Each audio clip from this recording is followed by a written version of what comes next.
Prime Minister, the Right Honorable Christie, is committed to implementing the framework needed to grow the Grand Bahamian economy.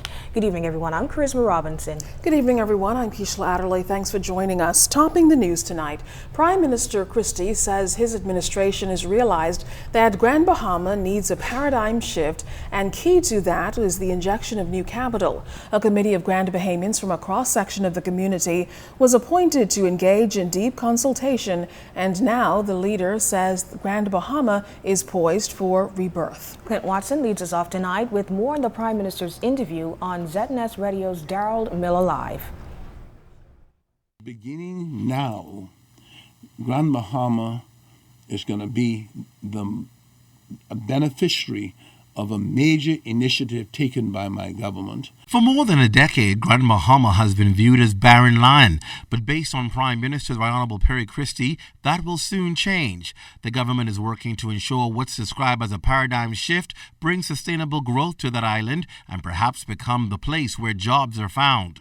Mediterranean Shipping agreed to purchase the leasehold interest in the Ocean Key, where aragonite mining was taking place. The owners of Mediterranean Shipping have said that they would hire at least 100 plus Bahamians who will staff the quay, work on the quay, live on the quay, and therefore create a real destination. In addition to which, they will start an academy. They have about 6 such academies around the world where they will train Bahamians in Freeport for their not only for Ocean Key, but to work on their cruise ships and their cargo ships worldwide.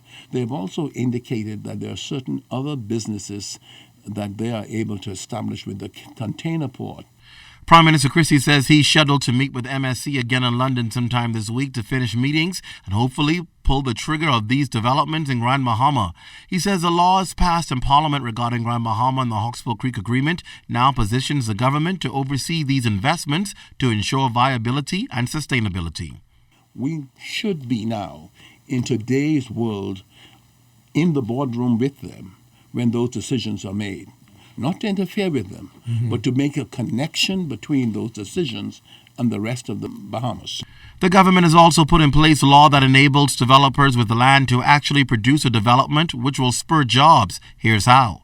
The fact that you may have more than 5 acres that you're not developing, we should incentivize the development of that by putting in a new tax model where that you are able to claim exemptions, but you have to be able to report regularly on whatever you're doing to improve your land, whatever business you're expanding, and that we put in place incentives for development by saying if you do nothing, it will be taxed. But that's not all. The government also succeeding in getting Hutchinson Whampoa, who had a monopoly on ports on that island or had to give approval to anyone else, to relax that policy. We have now entered into what we call a waiver of exclusivity agreement with Hutchinson Whampoa, where, as a result of that, they have agreed that Carnival Cruise Lines will develop a $200 million new port outside of the Freeport boundaries in East Grand Bahama, which will be a tremendous boost to that part of Grand Bahama. And they have decided to, again with the government, to, as a result of our negotiations, rather than have an exclusive to themselves, they've agreed for the government to participate. So the government will get a share of any revenue. The industrial sector is also expected to expand. As for West Grand Bahama, the Prime Minister says they are also looking at several prospects now that there are developers flying in and expressing interest, similar to the model that's been successful with Resorts World in Bimini. Clint Watson, ZNS Network News.